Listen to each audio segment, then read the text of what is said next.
नमस्कार, Haribhoomi news bulletin में आपका स्वागत है। सबसे पहले हमारे दर्शकों को स्वतंत्रता दिवस की हार्दिक शुभकामनाएं। आज 15 अगस्त 2025 को भाद्रपद माह के कृष्ण पक्ष की सप्तमी तिथि है। राहु काल सुबह 10:53 से दोपहर 12:31 तक रहेगा। हरियाणा में आज मौसम में कई जगहों पर बारिश की संभावना है। अब नजर डालते हैं आज की प्रमुख हेडलाइंस पर।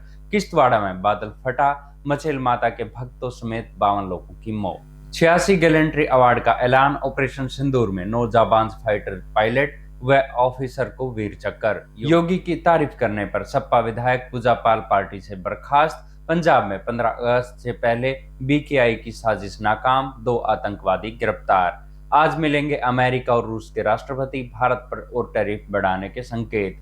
पाकिस्तान में आजादी के जश्न में हुई फायरिंग में 3 की मौत, बच्ची की भी जान गई। अब खबरें विस्तार से। सबसे पहले बात करते हैं जम्मू कश्मीर में आई बड़ी प्राकृतिक आपदा की। जम्मू कश्मीर में किश्तवाड़ा के चसोटी गांव में गुरुवार दोपहर 12:30 बादल फट गया। कई लोग पहाड़ पर आए पानी और मलबे की चपेट में आ गए। हादसे में 52 लोगों की मौत हो चुकी है और 100 से ज्यादा लोग लापता हैं। 167 लोगों को बचाया गया है। हादसा उस समय हुआ जब हजारों श्रद्धालु मचेल माता यात्रा के लिए किश्तवाड़ में पांडुर सब डिवीजन में चसोटी गांव पहुंचे थे। ये यात्रा का पहला पड़ाव है। बादल वहीं फटा है जहां से यात्रा शुरू होने वाली थी। यहां श्रद्धालुओं की बसें, टेंट, लंगर और कई दुकानें थी। सभी बाढ़ पे पानी में बह गए। ये यात्रा 25 जुलाई से 5 सितंबर तक चलेगी। वहीं हिमाचल प्रदेश के ज्यादातर हिस्सों में बुधवार रात भारी बारिश हुई। कोटखोई के खाटनू नाला के पहाड़ियों में सुबह 3 बजे से बादल फटने से नाले में मलबा आ गया। इससे तराई में बना पेट्रोल पंप और 6 से ज्यादा गाड़ियां दब गई। राज्य में 323 सड़कें बंद हो गई हैं। अचानक आई बाढ़ में फंसे 4 लोगों को सेना ने रेस्क्यू किया है। अब खबर गैलेंट्री अवार्ड की। स्वतंत्रता दिवस की पूर्व संध्या पर ऑपरेशन सिंदूर में बहादुरी और साहस दिखाने वाले आर्म फोर्स के 86 जवानों को गैलेंट्री अवार्ड देने का ऐलान हुआ। वायुसेना के 52 जवानों को वीरता पुरस्कार से सम्मानित किया गया। एयरफोर्स के 9 ऑफिसर को वीर चक्र दिया गया है। इसमें ऑपरेशन सिंदूर के तहत पाकिस्तान में आतंकवादी ठिकानों को तबाह करने वाले फाइटर पायलट भी शामिल है। परमवीर चक्र और महावीर चक्र के बाद ये तीसरा सबसे बड़ा पुरस्कार है। सरकार ने आर्म फोर्स के 7 ऑफिसर को सर्वोत्तम युद्ध सेवक अवार्ड दिया है। इनमें एयरफोर्स के 3, आर्मी के 2 और नेवी का 1 ऑफिसर है।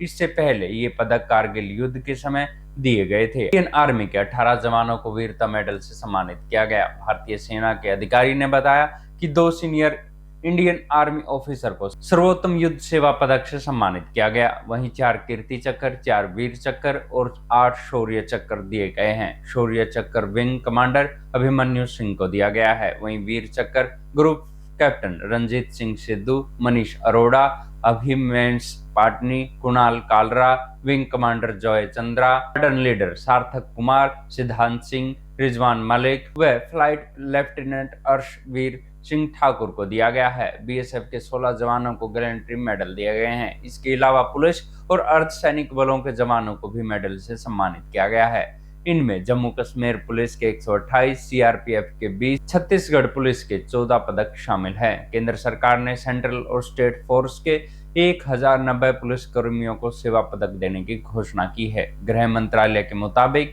233 पुलिस कर्मियों को वीरता मेडल और 99 को राष्ट्रपति का विशिष्ट सेवा पदक और 758 को उत्कृष्ट सेवा पदक से सम्मानित किया गया है।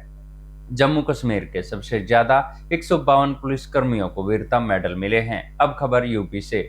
सपा प्रमुख अखिलेश यादव ने भाजपा के सीएम योगी की तारीफ करने पर अपनी ही पार्टी के एक विधायक को पार्टी से बर्खास्त कर दिया। विधायक पूजा पाल को बर्खास्त किया गया है। पूजा पाल ने गुरुवार को विधानसभा सत्र के दौरान सीएम योगी की तारीफ में कहा था कि उन्होंने माफिया अतीक अहमद को मिट्टी में मिलाया। पूजा की स्पीच के करीब 8 घंटे बाद उनको पार्टी से निकालने का आदेश जारी कर दिया गया। विधायक पूजा पाल राजू पाल की पत्नी है। 2005 में राजू पाल की हत्या अतीक अहमद ने की थी। सपा से निकाले जाने के बाद पूजा पाल ने कहा कि मुझे जो सही लगा मैंने कहा। मैंने न सपा का नाम लिया न ही अखिलेश यादव का।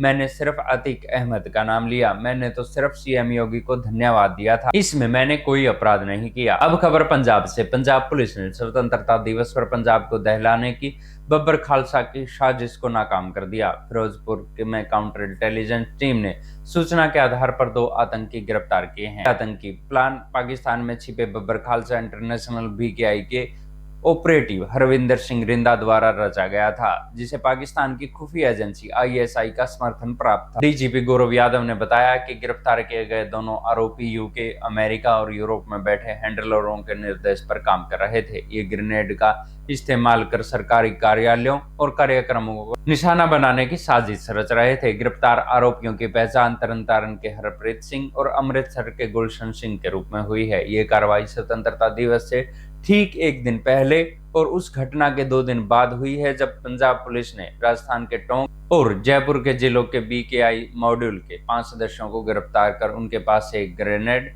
और एक पिस्तौल बरामद की थी। खबर अमेरिका से। अमेरिकी राष्ट्रपति डोनाल्ड ट्रंप ने एक बार फिर भारत पर लगाए गए टैरिफ की बात की। ट्रंप ने कहा कि हो सकता है कि भारत पर लगाए गए भारी टैरिफ के कारण रूसी राष्ट्रपति पुतिन उनसे मिलने को तैयार हुए हो। ट्रंप ने कहा कि हर चीज का कुछ न कुछ असर होता है।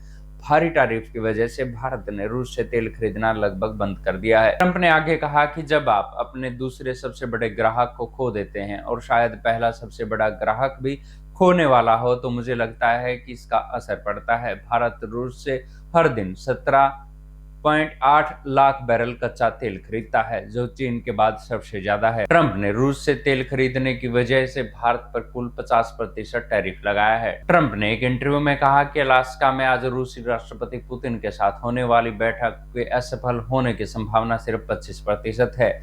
ये बैठक असल में दूसरी बैठक की तैयारी है। उनके मुताबिक यूक्रेन पर रूस के हमले को खत्म करने का कोई समझौता इस बैठक में नहीं होगा, बल्कि वो समझौता एक दूसरी बैठक में होगा जिसमें यूक्रेनी राष्ट्रपति जेलेंस्की भी मौजूद होंगे। ट्रंप ने इससे एक दिन पहले पुतिन को चेतावनी दी थी कि अगर वो बातचीत के बाद भी जंग का खत्म करने राजी नहीं होते तो उन्हें गंभीर नतीजे भुगतने पड़ेंगे।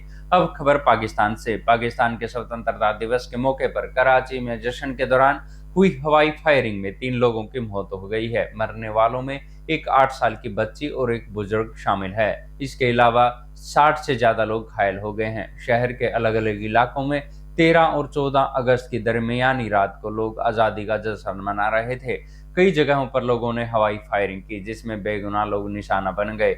ये पहली बार नहीं हुआ जब कराची में खुशी के मौके पर फायरिंग से लोगों की जान गई हो। जनवरी 2025 में भी शहर में इसी तरह की फायरिंग की अलग अलग घटनाओं में 42 लोगों की मौत हो गई थी, जिनमें 5 महिलाएं भी शामिल थी। ऐसी ही खबरों से जुड़े रहने के लिए देखते रहिए हरिभूमि टीवी। और अधिक खबरों को विस्तार से जानना है तो हरिभूमि अखबार पढ़ें या हरिभूमि की वेबसाइट पर जाएं।